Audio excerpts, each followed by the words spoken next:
Un comentarista aborda este pasaje de las Sagradas Escrituras dando una ilustración. Y este autor hace alusión a una escena en particular de una película que se encuentra contextualizada en la guerra de Vietnam. Esta escena en particular describe a un oficial del ejército de los Estados Unidos de Norteamérica llegando a donde se encuentra un escuadrón de soldados en medio de disparos y de una gran desesperación. Y él hace una pregunta a esos soldados. La pregunta es: ¿quién manda aquí? Y en aquella escena no hay respuesta en lo absoluto. La intención del director de esta película, en esa escena en particular, es tratar de manifestar este contexto infernal de la guerra, la serie de acontecimientos que no tienen ninguna clase de dirección o propósito y aparentemente ni siquiera solución. Ese es el énfasis que aparentemente pretende ofrecer este director. Todo un caos en el que no parece haber ningún sentido en lo que está ocurriendo. En el capítulo 6 del libro de Apocalipsis, hermanos, podemos comenzar a ver la apertura de esos sellos y cómo es que la apertura de estos sellos desencadenan las grandes tribulaciones que podemos apreciar sobre la faz de la tierra. Pero a diferencia de esta escena que estoy mencionando, Apocalipsis capítulo 6 nos revela que estas grandes tragedias que se han desencadenado sobre la tribulación, sobre la tierra, no son sin propósito. Todo lo contrario, Apocalipsis capítulo 6 nos presenta este escenario como un reflejo de la voluntad divina bajo el señorío de nuestro Señor Jesucristo. Lo que acabamos de leer en estos 8 versículos, entonces, no son sino un reflejo de la voluntad divina bajo el señorío absoluto de Cristo. Un comentarista lo describe de esta manera. Apocalipsis capítulo 6, versículos 1 al 8, pretende mostrar que Cristo gobierna sobre un mundo aparentemente caótico y que el sufrimiento no se produce de forma indiscriminada ni por casualidad. Esto es lo que estos versículos nos revelan. Recordemos un poco el contexto. Apocalipsis capítulo 4 y capítulo 5 nos llevan ante el trono del cosmos, ante el trono de nuestro Creador, de nuestro Dios, el centro de todo el universo. Y en el capítulo 5, particularmente después de haber podido contemplar la gloria de Dios el Padre sentado en su trono, rodeado de los querubines, nos permite ver cómo es que aparece en escena aquel que es el Cordero de Dios, pero que también es el león de la tribu de Judá, que ha vencido y que ha conquistado y que por causa de esa victoria que él ha obtenido, él es capaz de tomar en su mano ese libro que se encuentra aparentemente sellado y que nadie podía de entre todas las personas de la faz del universo desatar esos sellos. Pero que es Cristo Jesús, aquel quien verdaderamente es digno de desatar los sellos. Y habíamos dicho que ese rollo representa el plan perfecto y soberano de Dios sobre la faz de la tierra, los decretos de Dios.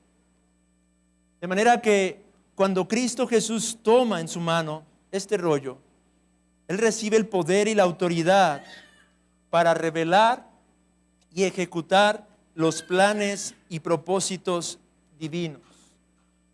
Y en este capítulo vemos cómo comienza a desatar estos sellos simbólicamente para dar lugar al cumplimiento de la voluntad perfecta de Dios en medio de la faz de la tierra y a lo largo de la historia, desde la primera venida de Cristo y hasta su segunda venida, hermanos.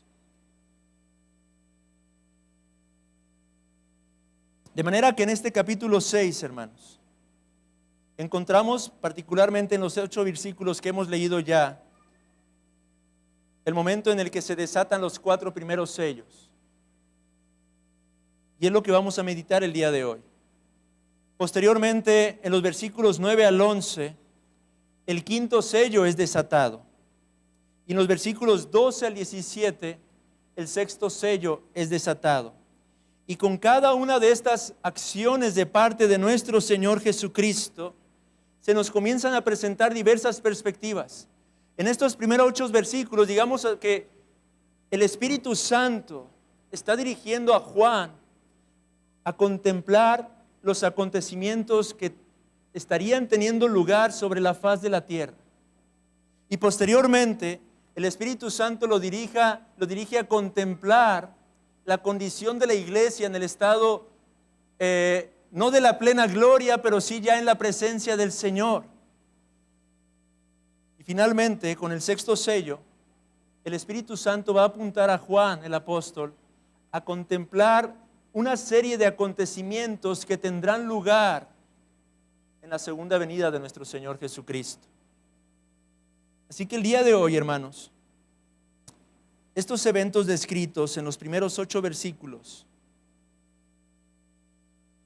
nos son revelados y se nos manifiestan o se nos muestran para que podamos contemplar que son acontecimientos que Dios ha determinado y que Cristo Jesús está llevando a cabo en su ejecución con un doble propósito. Un propósito redentor al mismo tiempo que un propósito judicial. Es decir, por una parte, estos 4 sellos que son abiertos desencadenan una serie de circunstancias que nos permiten contemplar la forma en la que Dios usa las tragedias, las dificultades para traer salvación y santificación a sus escogidos, pero por otra parte nos permite contemplar cómo es que al mismo tiempo lo que Él hace es derramar su ira y traer castigos sobre aquellos que rehúsan arrepentirse y poner su confianza en la persona y obra de nuestro Señor Jesucristo. Esto es lo que nos es revelado en estos primeros 8 versículos del capítulo 6 del libro de Apocalipsis, hermanos. Ahora, para poder escudriñar este pasaje el día de hoy, que voy a tratar de ser breve, he establecido 3 puntos nada más.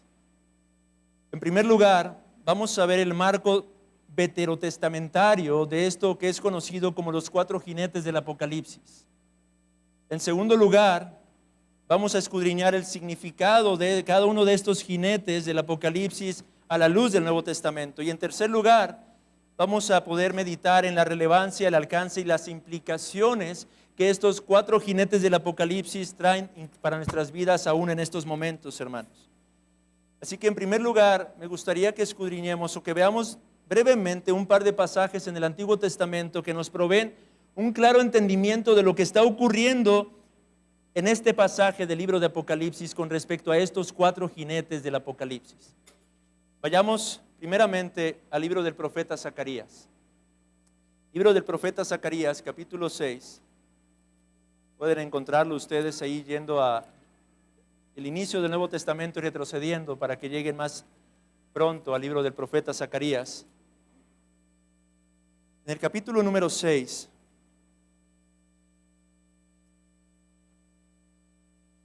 versículos 1 al 8. Las Escrituras nos ofrecen el trasfondo más claro de lo que acabamos de leer al principio en Apocalipsis capítulo 6, versículos 1 al 8. Déjeme darle lectura a estos 8 versículos. Dice así la palabra: de nuevo alcé mis ojos y miré, y he aquí 4 carros que salían de entre 2 montes, y aquellos montes eran de bronce. En el primer carro había caballos alazanes, en el segundo carro caballos negros, en el tercer carro caballos blancos, y en el cuarto carro caballos overos rucios rodados. Respondí entonces y dije al ángel que hablaba conmigo: Señor mío, ¿qué es esto? Y el ángel me respondió y me dijo: estos son los 4 vientos de los cielos que salen después de presentarse delante del Señor de toda la tierra. El carro con los caballos negros salía hacia la tierra del norte, y los blancos salieron tras ellos, y los overos salieron hacia la tierra del sur, y los alazanes salieron y se afanaron por ir a recorrer la tierra. Y dijo: id, recorred la tierra. Y recorrieron la tierra. Luego me llamó y me habló diciendo: mira, los que salieron hacia la tierra del norte hicieron reposar mi espíritu en la tierra del norte. Pueden observar ustedes aquí en este pasaje del Antiguo Testamento una serie de elementos que son similares a los que encontramos en Apocalipsis capítulo 6. En este pasaje en particular encontramos 4 grupos de caballos de diferentes colores, casi idénticos a los colores en Apocalipsis. Leímos el texto de Apocalipsis y ahí se nos mencionan 4 jinetes con 4 caballos. Cada uno de estos caballos diferentes colores, blanco, negro, bermejo y uno amarillo o un tono pálido o verdoso, como dice el original. En este pasaje de Zacarías encontramos entonces también figuras de caballos. Pero ¿cuál es el contexto en Zacarías? ¿Qué es lo que está ocurriendo en este pasaje de las Sagradas Escrituras? Estos 4 grupos de caballos son comisionados por Dios para patrullar la tierra y llevar a cabo la ejecución de su justo juicio en contra de aquellas naciones que han estado oprimiendo al pueblo de Dios. Este es el contexto de Zacarías. De hecho, estas naciones al mismo tiempo habían sido levantadas por Dios como una vara de disciplina en contra de un pueblo que se encontraba en rebeldía y en apostasía. El pueblo de Israel se encontraba apostatando, había sido lanzado al exilio, pero ahora el tiempo de la restauración había llegado y Dios había usado a imperios como el de Babilonia y el de los egipcios para que estos oprimieran al pueblo de Israel a fin de que funcionaran con el propósito de llevarlos a un arrepentimiento. Pero ahora el juicio ha llegado en contra de estas naciones, porque aunque Dios los había usado, estas naciones habían infligido un castigo o mayor retribución a Israel de lo que deberían. Como consecuencia, ahora Dios tenía la intención de castigar a esas naciones paganas por su transgresión y al mismo tiempo como una reivindicación de su amor celoso para con su pueblo, el pueblo de Israel. Este es el contexto. Y hay un paralelismo con lo que vemos en Apocalipsis, hermanos.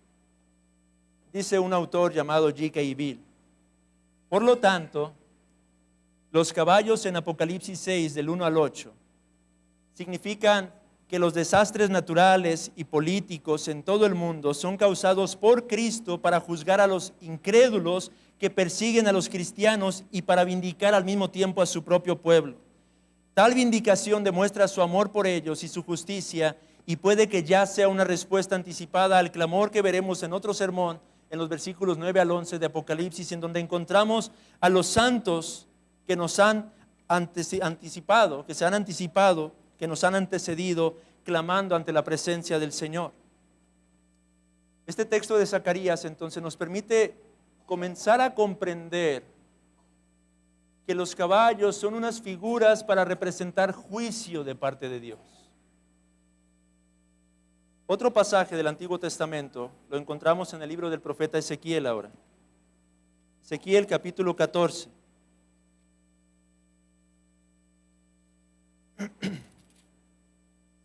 Ezequiel capítulo 14, versículos 12 al 23.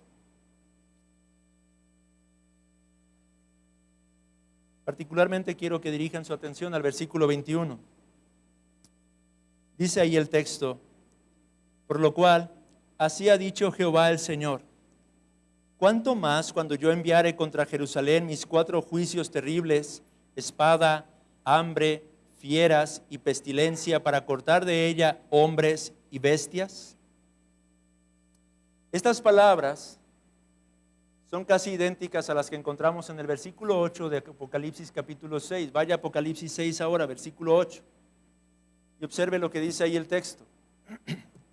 Miré, y he aquí un caballo amarillo, y el que lo montaba tenía por nombre Muerte, y el Hades le seguía, y le fue dada potestad sobre la 4ª parte de la tierra para matar con espada, con hambre, con mortandad y con las fieras de la tierra.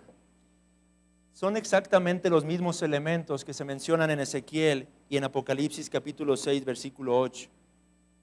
De manera que en ese pasaje de Apocalipsis 6, versículo 8, estas palabras están funcionando como un resumen general de las pruebas precedentes: la conquista, la espada, el hambre y la muerte que traen cada una de estos juicios de parte de Dios. La cita en Apocalipsis tiene la misma función que en el libro del profeta Ezequiel. donde en el libro del profeta de Ezequiel se está resumiendo claramente las 4 declaraciones anteriores sobre los juicios, como 4 juicios malos. En Ezequiel capítulo 14, versículos 12 al 21, vemos a Dios determinando juicios sobre una nación que se encuentra en apostasía, una nación que se encuentra en rebelión abierta en contra de su propio Dios, el Dios del pacto.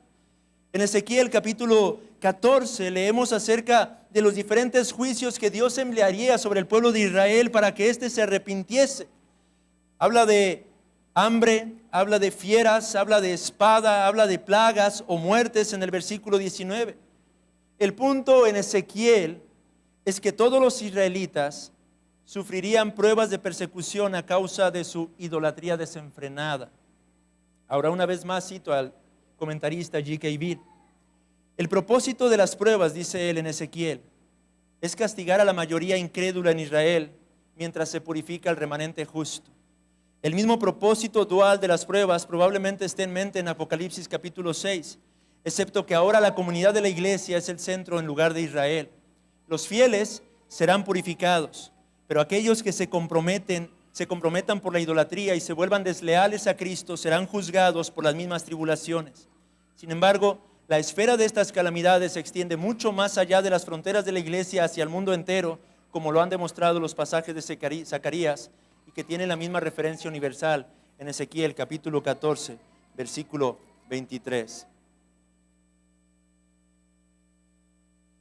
¿Qué es lo que estamos tratando de deducir de la lectura de estos textos del Antiguo Testamento, hermanos?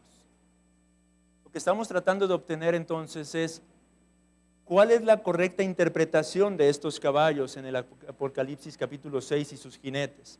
¿Cuál es la función que cumplen estos caballos a través de las Escrituras? ¿Cuál es la función que han cumplido a lo largo de la historia de la redención? Y cada uno de estos jinetes y sus caballos, lo que en realidad han representado es la ejecución de los justos juicios de Dios contra una humanidad impía y pagana, y al mismo tiempo también contra un pueblo rebelde y apóstata. Juicios a través de los cuales Dios castiga, pero al mismo tiempo trae salvación y santificación para su pueblo, para los suyos. Esto es lo que en el Antiguo Testamento cumplían estas imágenes, y esto es lo que se nos revela en Apocalipsis capítulo número 6, cuando Cristo Jesús toma con su diestra aquel rollo y comienza a desatar los sellos. Estos primeros 4 sellos lo que nos revelan es la ejecución de los justos juicios de Dios desde la primera venida de Cristo hasta su segunda venida.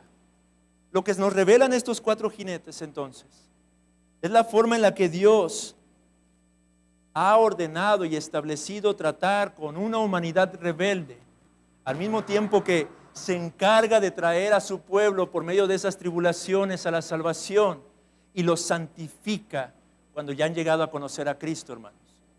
Esto es lo que vemos en estos capítulos, en estos versículos del libro del capítulo 6 de Apocalipsis. Ahora, ¿cuál es el significado particular de cada uno de estos jinetes? Voy a tomar más tiempo en el primer jinete y su caballo. Y los otros 3 creo que su significado es tan explícito que no requiere mucha explicación. Pero vayamos a Apocalipsis capítulo 6 y veamos ahora los primeros versículos 1 y 2. Dice: vi cuando el Cordero abrió uno de los sellos y oí a uno de los 4 seres vivientes decir como con voz de trueno: ven y mira. Y miré, y he aquí un caballo blanco, y el que lo montaba tenía un arco, y le fue dada una corona, y salió venciendo y para vencer. ¿Qué es este caballo blanco, en primer lugar? ¿Qué representa este primer jinete de Apocalipsis? ¿A qué nos está apuntando estos versículos de la palabra del Señor? Algunos han interpretado estos primeros 2 versículos, particularmente el versículo número 2, como la persona de nuestro Señor Jesucristo. Y esto lo han interpretado a la luz de Apocalipsis 19. Vaya brevemente a Apocalipsis 19.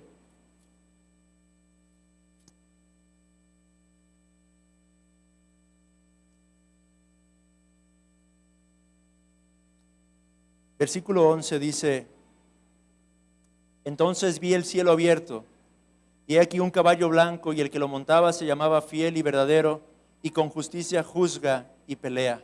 Sus ojos eran como llama de fuego y había en su cabeza muchas diademas y tenía un nombre escrito que ninguno conocía sino él mismo. Estaba vestido de una ropa teñida en sangre y su nombre es el Verbo de Dios. En ese versículo, en ese pasaje de las Sagradas Escrituras, claramente estamos hablando de Cristo. Es Cristo, el Verbo de Dios, quien se revela allí a través de esta imagen como montando un caballo blanco. Pero, aunque en ese pasaje Cristo es representado en ese caballo blanco, al estar estudiando este texto, yo no creo que en Apocalipsis 6 estemos hablando de Cristo. Ha habido muchas posturas respecto a este versículo, pero ¿por qué yo creo que no es Cristo? Bueno, en primer lugar, porque a la luz de lo que ya vimos en Zacarías, lo que se nos revela en Zacarías es que cada uno de estos grupos de caballos tiene un mismo propósito. En Zacarías se nos dice que unos caballos iban hacia el norte, otros hacia el sur. Al norte se está hablando de Babilonia, iban a ejecutar juicios sobre Babilonia, al sur sobre Egipto. ¿Sí? Y otro grupo de caballos salió sobre toda la tierra para llevar a cabo juicios sobre toda la tierra. Hay una unidad de estas criaturas que cumplen un mismo propósito. Lo mismo estamos viendo en Apocalipsis. Yo creo que cada uno de estos jinetes representan una sola unidad. Los cuatro están llevando a cabo actos de juicio en común. Es decir, están agrupados como uno solo en un sentido. Ahora, eso por un lado. En segundo lugar, en los capítulos 12 y 13 del libro de Apocalipsis, se nos deja claro que hay un personaje en particular que constantemente está buscando imitar a nuestro Señor Jesucristo y engañar a las naciones. ¿Quién es ese personaje? Satanás. Si ustedes van a Apocalipsis capítulo 12, en el versículo 9 se nos dice: y fue lanzado fuera el gran dragón, la serpiente antigua que se llama Diablo y Satanás, el cual engaña al mundo entero. Fue arrojado a la tierra y sus ángeles fueron arrojados con él. Satanás siempre se ha caracterizado por engañar e imitar a Cristo.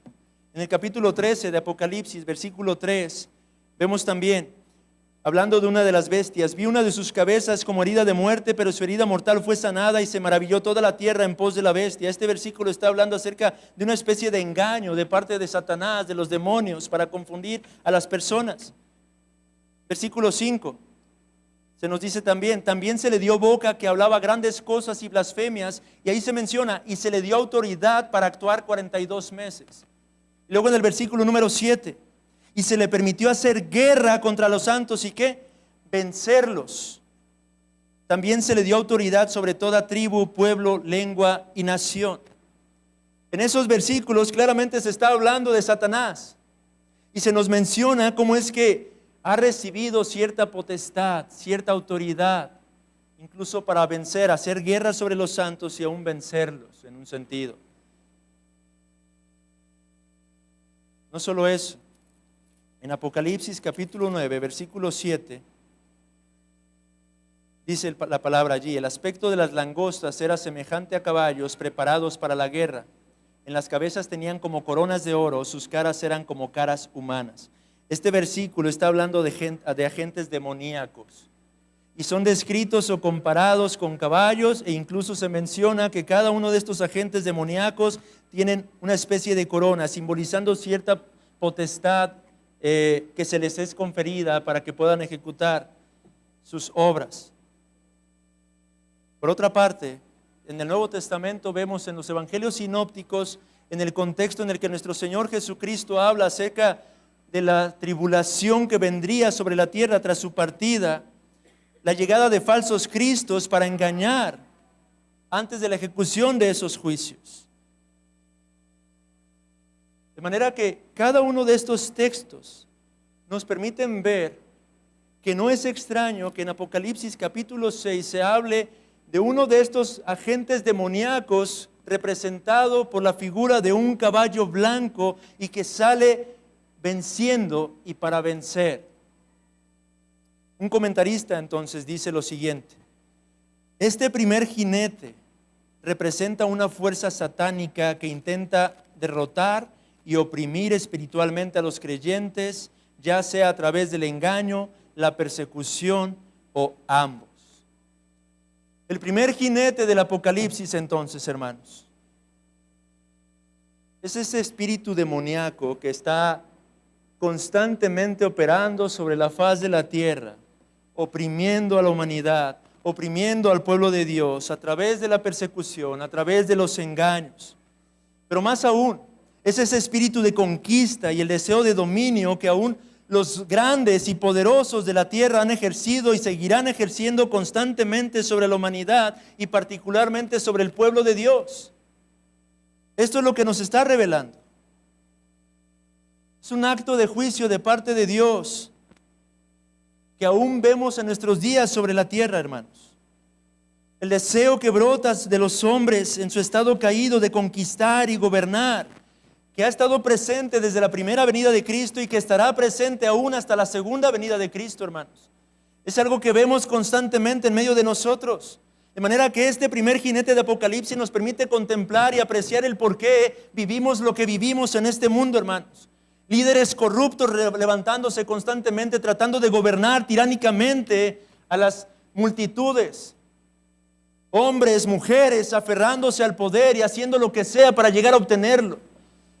Una ilustración de esto podemos encontrarla en la reflexión que tuvimos el día de hoy de aquella mujer Atalía que estuvo dispuesta a derramar sangre inocente con tal de obtener el poder, el trono, el reino para ella.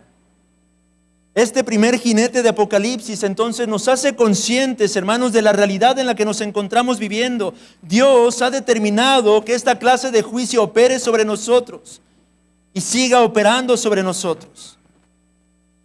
Unos cuantos pocos, minorías, subyugando económica, política, militar y aún espiritualmente a grandes multitudes. Esto es lo que este pasaje nos está anunciando de antemano. Pero no es el único acto de juicio que se cierne sobre la tierra. El pasaje no solamente nos habla de la conquista. Satanás y esas huestes que buscan estar engañando constantemente. Pero en segundo lugar, se nos dice en el versículo 3 que cuando fue abierto el segundo sello, salió otro caballo. Versículo 4, un caballo bermejo o rojo. Y al que lo montaba, dice el texto, le fue dado poder de quitar de la tierra la paz y que se matasen unos a otros, y se le dio una gran espada. ¿Qué representa este segundo jinete del Apocalipsis, hermanos? Representa la guerra y representa la destrucción de la paz que ésta produce.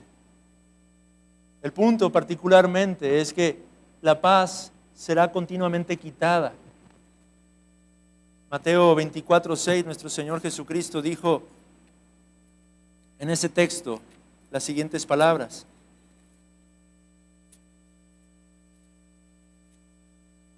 y oiréis de guerras y rumores de guerras. Mirad que no os turbéis, porque es necesario que todo esto acontezca, pero aún no es el fin. Él anunció de antemano que deberíamos esperar ver guerras a nuestro alrededor, hermanos. ¿Usted ha meditado por un momento cuando escuchamos de la condición en Oriente, los conflictos que hay constantemente, hermanos? Irán, ahora Israel, los constantes anuncios amarillistas de una posible tercera guerra mundial, o a veces no tan amarillistas y tal vez realmente anunciando algo que pudiera ser una realidad. Amado hermano, al leer Apocalipsis capítulo 6, debemos esperar estas cosas. Se nos está anunciando de antemano que Dios ha decretado que haya guerras en medio de esta humanidad caída. Debemos esperar ver eso alrededor de nosotros. Debemos esperar ver el arrebatamiento de la paz constantemente a nuestro alrededor. Es algo que Dios ha determinado que acontezca hasta la segunda venida de Cristo, hermanos. Así que no debemos extrañarnos cuando escuchamos en las noticias que una nueva batalla se está gestando en otro lado de este mundo, hermanos. Es parte de lo que Dios ha determinado que tenga lugar entre nosotros, hermanos. Pero no solamente conquista y guerras, Pero Apocalipsis 6, versículos 1 al 8, también nos revela otro juicio de parte de Dios. Dice, versículo 5, cuando abrió el tercer sello, oí al tercer ser viviente. Y miré, y he aquí un caballo negro, y el que lo montaba tenía una balanza en la mano. Y oí una voz de en medio de los 4 seres vivientes que decía, 2 libras de trigo por 1 denario y 6 libras de cebada por 1 denario, pero no dañes el aceite ni el vino. ¿De qué nos habla este acto de juicio, hermanos? Habrá hambre, hermanos. Debemos esperar escasez. Este versículo está hablando de un juicio en el que las personas vivirían con apenas lo suficiente. En los comentaristas leía cómo es que estos números que se mencionan apuntan hacia una fuerte inflación, precios sumamente inflados, 8 o 16 veces más del precio normal del alimento. Pero no solamente nos apunta a esa realidad, la realidad de la hambre, sino la realidad de que unos pocos, los privilegiados, tendrán abundancia, mientras que las grandes multitudes tendrán escasez.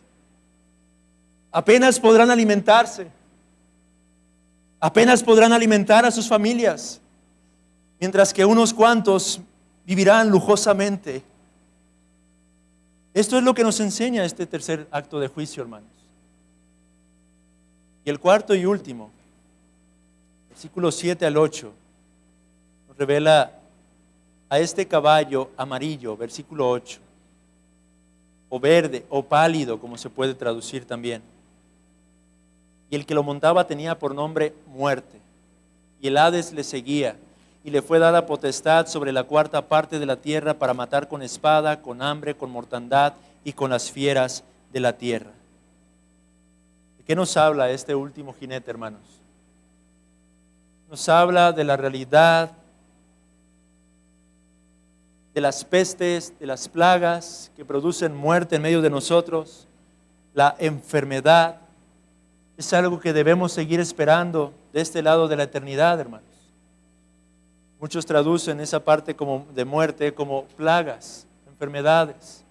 Nos habla de la realidad de que muchas almas morirían y terminarían yendo al Hades. En este contexto se está usando Hades en un sentido infernal, castigo eterno de las almas.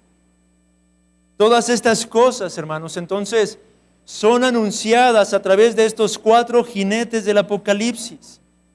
Y lo que tenemos que meditar el día de hoy es que estos 4 jinetes existen en paralelo y al mismo tiempo y cabalgan juntos de manera simultánea.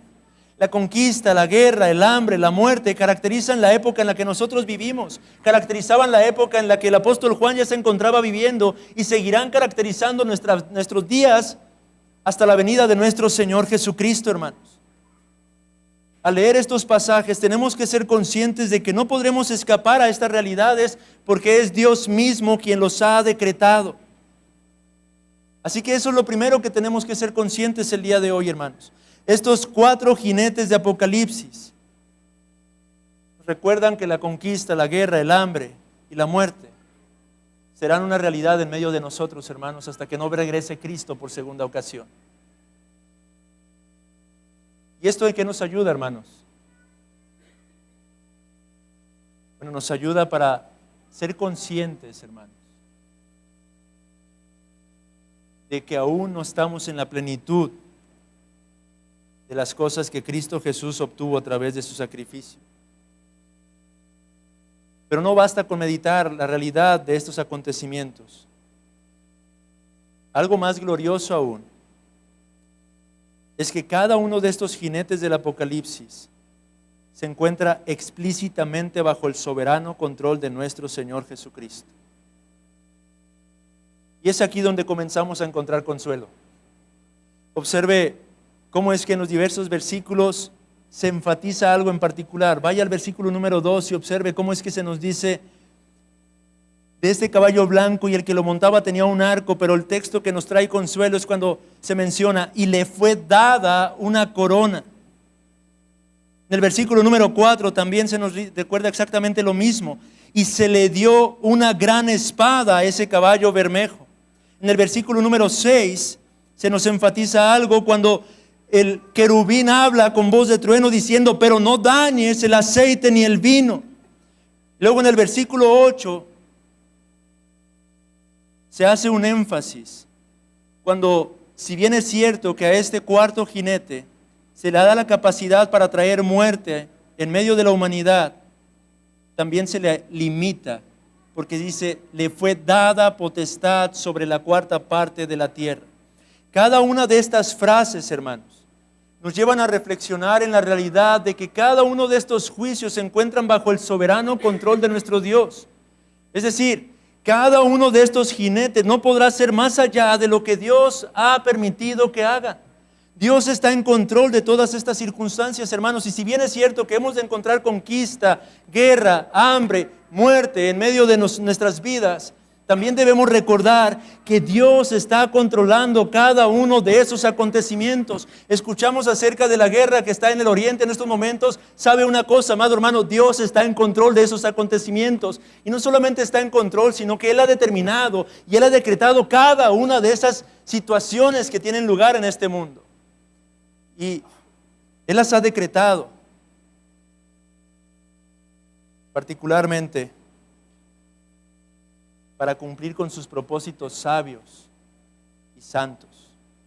Es decir, cuando vemos desde esta perspectiva estos juicios que tienen lugar a nuestro alrededor, podemos recordar la forma en la que en Génesis capítulo 50, versículo 20, José expresó estas palabras cuando dijo, vosotros pensasteis mal contra mí, mas Dios lo encaminó a bien para hacer lo que vemos hoy, para mantener en vida a mucho pueblo. Esta realidad nos debe de llevar a reflexionar, hermanos, que no importa lo que estemos enfrentando, padeciendo, Dios está en control.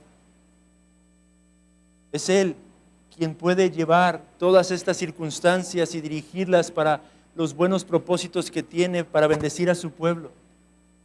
Y este es el tercer punto que quiero meditar y con esto ir concluyendo ya, hermanos. Estos 4 jinetes del Apocalipsis están ejecutando los juicios aún en nuestros días entre nosotros, pero se encuentran bajo el absoluto y soberano control de nuestro Señor Jesucristo. Pero al mismo tiempo, ese absoluto y soberano control nos revela que Él tiene un propósito en medio de estos juicios, o un doble propósito, como mencionábamos al principio. Por un lado, Dios está cumpliendo el propósito de traer juicio y condenación sobre la humanidad que no quiere escuchar la voz de un Dios que les llama al arrepentimiento. Dios está ejecutando sus justos juicios y castigando a todo aquel impío que se niega a arrepentirse y a creer en la obra de Jesús. Pero por otro lado, es a través de estos actos de juicios que Dios también está cumpliendo con un propósito de redención. Dios usa estos jinetes del Apocalipsis para atraer a sus escogidos, llamándolos a la salvación. Piensa en esto, hermano. Sé que muchos de entre nosotros llegamos al conocimiento de Cristo a través de diversas tribulaciones.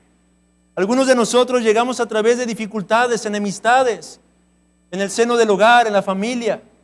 Algunos de nosotros llegamos a Cristo a través de la escasez, a través de las dificultades económicas. Algunos de nosotros llegamos a Cristo por diversos tipos de tribulaciones que son simbolizadas en estos 4 jinetes del Apocalipsis, y Dios es glorificado. Él usa estos juicios para traer salvación en medio de este mundo caído, hermanos. Pero no solamente eso. Él sigue usando estos juicios para nuestra santificación, hermanos. Es a través de todas estas dificultades que nosotros podemos ser santificados. El apóstol Pablo lo dijo en Hechos 14. Es necesario que por medio de muchas tribulaciones lleguemos al reino. Hermanos, ¿cuál es el punto de todo esto? Tenemos que corregir nuestra teología del sufrimiento, hermanos. En Cristo, el sufrimiento es algo bueno para nuestras vidas, hermanos. En Cristo, estos jinetes se convierten en los siervos que Él usa y emplea para la santificación de cada uno de nosotros los cristianos. En Cristo, el sufrimiento cobra un sentido completamente diferente. Tenemos que ser conscientes que seguiremos enfrentando, tal vez padeceremos hambre, tal vez padeceremos persecución, tal vez seremos oprimidos por estos poderosos que se siguen levantando, hermanos. Tal vez tendremos que enfrentar pestes, enfermedades. Toda clase de dificultades nos son garantizadas en la palabra del Señor, hermanos. Pero esas dificultades ahora tienen un sentido completamente nuevo para nuestras vidas, hermanos. Porque si estamos en Cristo, todas las cosas obran para nuestro bien, hermanos. Y es que, ¿quién nos separará del amor de Dios que es en Cristo Jesús? Por eso el apóstol Pablo podía hablar con esa libertad. Por eso Santiago pudo exhortar cuando dijo: hermanos, tened por sumo gozo cuando os halléis en diversas pruebas. Oh, amado hermano, tenemos que seguir creciendo y madurando nuestra teología acerca del sufrimiento. Poder ver cómo es que todo esto cumple un propósito de bien. Dios se ha propuesto un plan en nuestras vidas y este Dios es fiel. Él se ha propuesto santificarte, hermano, y Él no va a descansar hasta cumplir con ese propósito. Él se ha propuesto desarrollar en ti el carácter de Cristo y Él no va a desmayar hasta que eso no sea una realidad en tu propia vida. Él ha prometido concluir la buena obra que ha comenzado en cada uno de nosotros, hermanos. Y estos jinetes del Apocalipsis son instrumentos en sus manos para cumplir con ese cometido, hermanos, en cada uno de nosotros. Qué glorioso es entonces meditar en estos jinetes a la luz de esta realidad. Qué glorioso es contemplar que, si bien es cierto, la palabra nos advierte que todo esto tendrá lugar aquí y ahora. Sin embargo, todo esto ocurre y acontece bajo el soberano y absoluto control de Dios. Amado hermano, cuando escuchemos acerca de estas guerras, acerca de las dificultades, acerca de la agenda globalista, acerca de todos estos temas, hermanos, no nos abrumemos y descansemos en la certeza, en la seguridad de que Dios no solamente está controlando eso, pero lo ha decretado, hermanos. Él ha determinado todo lo que va a ocurrir de este lado de la eternidad y del otro. Descansemos en esa absoluta certeza y seguridad, hermanos, de que en medio de todo ello, Dios está obrando para que su pueblo sea bendecido, hermanos. El Señor nos conceda meditar en estas verdades, hermanos, que podamos ver también cómo es que el sufrimiento cumplió un propósito particular de redención a través de Cristo, hermanos. En la cruz es donde Dios nos revela por excelencia cómo es que Él es capaz de hacer uso de los juicios para traer bendición a aquellos a quienes Él ha escogido, hermanos. En la cruz que vemos un acto de juicio, hermanos. Un Dios perfectamente santo, juzgando al único hombre sobre la faz de la tierra sin pecado. Pero por medio de ese acto de juicio trajo redención, salvación y perdón de pecados a indignos pecadores como nosotros, hermanos, que ciertamente merecíamos la condenación. Este es nuestro Dios glorioso y maravilloso, hermanos, capaz de hacer uso aún de aquellas cosas que aparentemente pueden traer mal para un bien y para gloria y alabanza de su nombre, hermanos. Los 4 jinetes del Apocalipsis están en las manos del Señor, cumpliendo sus propósitos aún en estos momentos, y seguirán cumpliendo sus propósitos hasta la segunda venida de nuestro Señor Jesucristo, hermanos. Oremos al Señor.